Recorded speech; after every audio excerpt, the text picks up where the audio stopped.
Good afternoon, viewers. I welcome you to Word of Life with Padre Okoromi Paul. Today, I will be discussing a very fundamental topic that is affecting all humanity at the moment. And what topic am I simply talking about? I am talking about the coronavirus. I have here with me in the studio an expert in this field who has been to major television station in Nigeria, Channels Television, to discuss this topic. He loves discussing this topic, so that's why I have to invite him around today so that he can enlighten us about the COVID-19. I welcome to the studio Dr. Emeka Anoje. Thank you very much for that. My pleasure. You're welcome. Yeah. So today we are talking about the coronavirus. What is coronavirus and COVID-19? What is it all about? Okay. So let me start by, well, first of all, thank you. And like you mentioned in your introductory remark, the world is facing unprecedented times. You know, one of the biggest challenges as a global community we're facing, perhaps since the Second World War. And what is expected of us this period is to get to know about this challenge. The more we know about it, the better we're able to combat it. And I'm glad you've created this opportunity to enlighten your viewers about COVID-19 and coronavirus. Okay, so I will start first of all by describing viruses generally. You know, so viruses are microorganisms, microbes that causes disease in the body. And there are several types of such microbes. I mean, viruses is one of them. You also have bacteria, you have parasites, you have fungus that causes fungal infection. So virus, broadly speaking, are microbes that cause diseases or illness in the body. Then coronavirus specifically is a family of viruses. That means a subset of viruses, which are RNA viruses. And they are so called because of the way they are shaped, you know, like a crown. They have spikes of glycoproteins that project from a spherical core, giving it a crown-like appearance. Hence the name coronavirus. There are several types of coronavirus and in existence, but historically only 3 have had significance with respect to disease. The first one in the year 2002, there was an outbreak of a disease condition that was caused by coronavirus, which at that time the disease condition was named severe acute respiratory syndrome, SARS. And the virus at that time was called SARS-CoV. It was a coronavirus. That outbreak lasted about 2 years, and by 2014 it was resolved, and since 2014 there has been no reported case of SARS-CoV. About 10 years later, about 2012 or thereabouts, there was also another outbreak caused by a coronavirus, this time around in the Middle East. The first one, SARS, was in China and Asia. So this one was called Middle East Respiratory Syndrome. Again, it was contained within a year or two, and it largely did not spread outside of the Middle East. But currently now we have yet another outbreak, but this time around in a bigger proportion, which causes severe acute respiratory syndrome, much similar to SARS in 2002. And the virus this time around has been called SARS-CoV-2. Remember, the first one was SARS-CoV, and this time around is SARS-CoV-2 because it's a different variant of the virus that caused of the coronavirus that caused the condition in 2002. However, this time around, this current outbreak was first reported in Wuhan, China, in 2019. And since then it has spread and currently has virtually affected every single country in the world and every continent. And the WHO had to declare it a global pandemic on account of the massive spread of the condition around the world.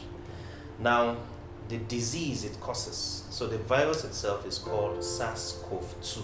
Okay. However, the disease it causes was for the purpose of scientific nomenclature and uniformity.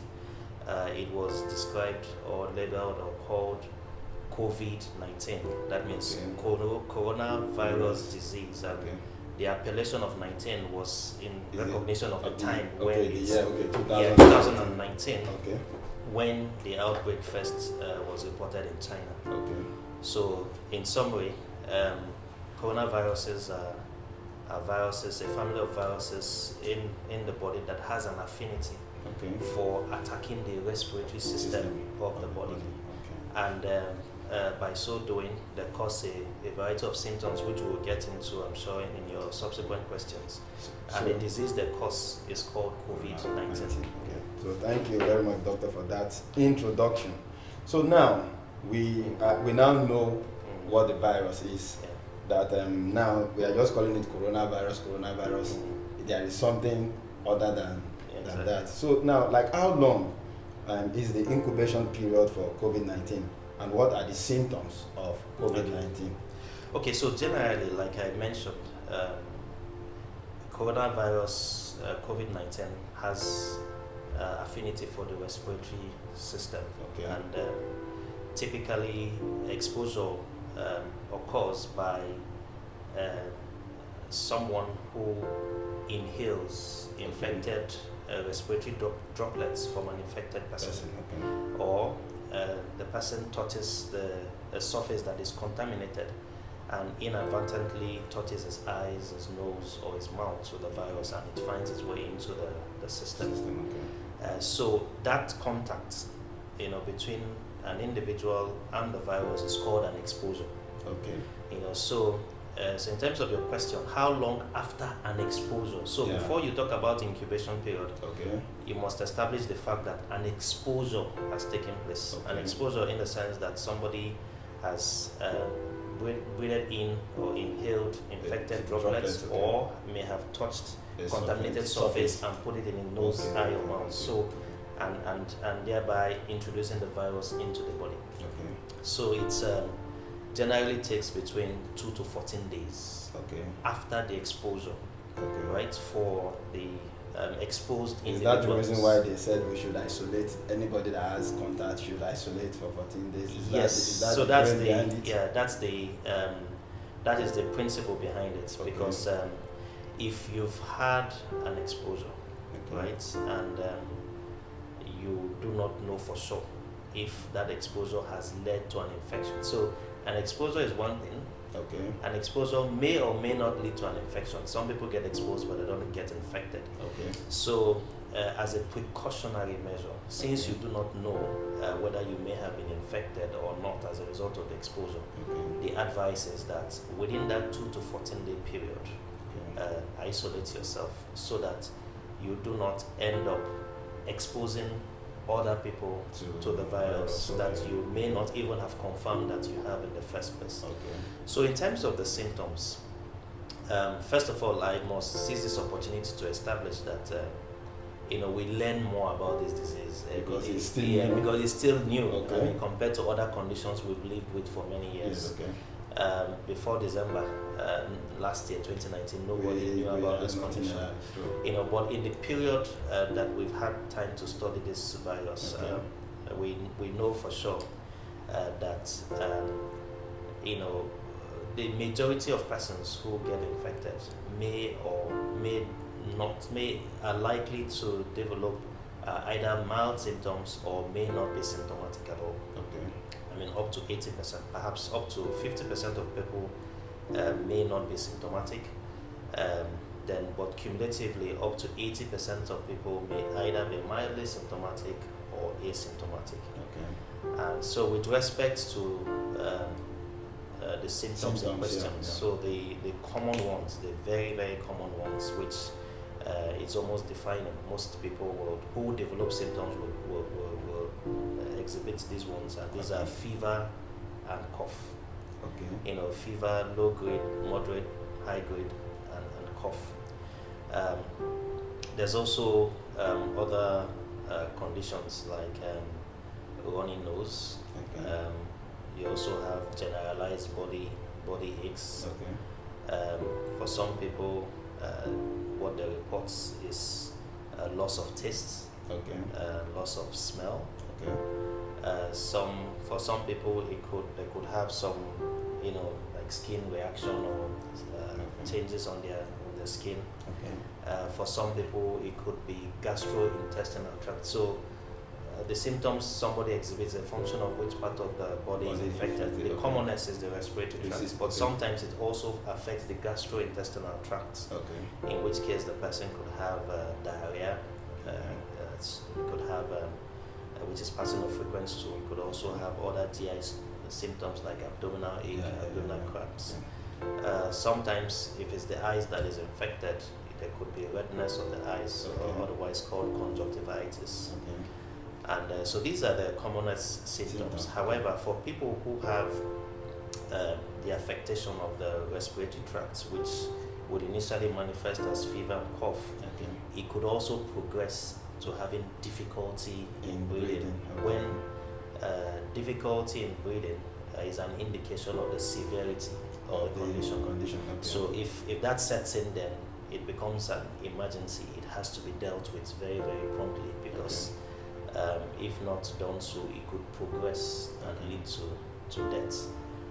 But those are the common symptoms. So, from what you just explained now, malaria is almost having something. So, how can we differentiate when one is having malaria and when one is really having the symptoms? Because they are almost having something similar. Yeah, I do agree with you that there's certainly some overlap. Malaria is more often than not symptomatic. I mean, you cannot talk about malaria without certain symptoms. In the case of COVID-19, it's possible to have it and be asymptomatic. That's on the one hand. Okay. But then again, in terms of the overlap of the symptoms, for example, one that comes out clearly is fever, which is very defining in malaria, and also quite defining in COVID. The nature and pattern of the fever is different. Okay. Malaria usually has intermittent fever in terms of the pattern. In the case of COVID, for those people for whom fever is defining, the fever is likely to be, sustained over a period, and only occasional spikes, but largely sustained, over the period of infection. In the case of malaria, is intermittent. Secondly, not everyone who has malaria, has affectation of the respiratory tract system.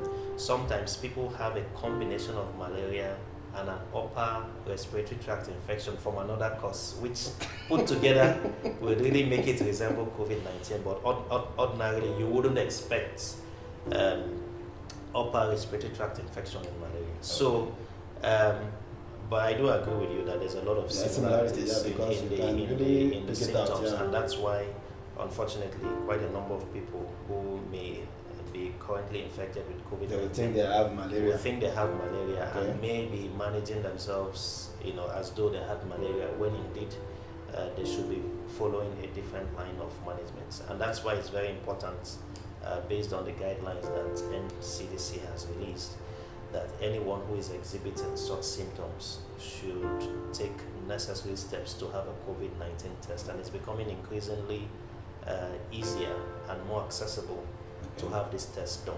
And so the only way that can definitely tell whether it's malaria or COVID-19 is to take a test. Okay, that brings me to my next question. How is COVID-19 diagnosed? Okay, so there are quite a number of diagnostic approaches to COVID-19, and every country gives approval for the method that they would use. But broadly speaking, COVID-19 can be tested either by checking for the antigen of the virus, that is, in this case, coronavirus, in a specimen. Either it's a blood specimen or a specimen from nasal secretions or from secretions from the airway, Okay. right? So that's one way. Okay. Another way is by testing for the antibodies. Okay. Generally, if there's a foreign substance like a virus in the body, Okay.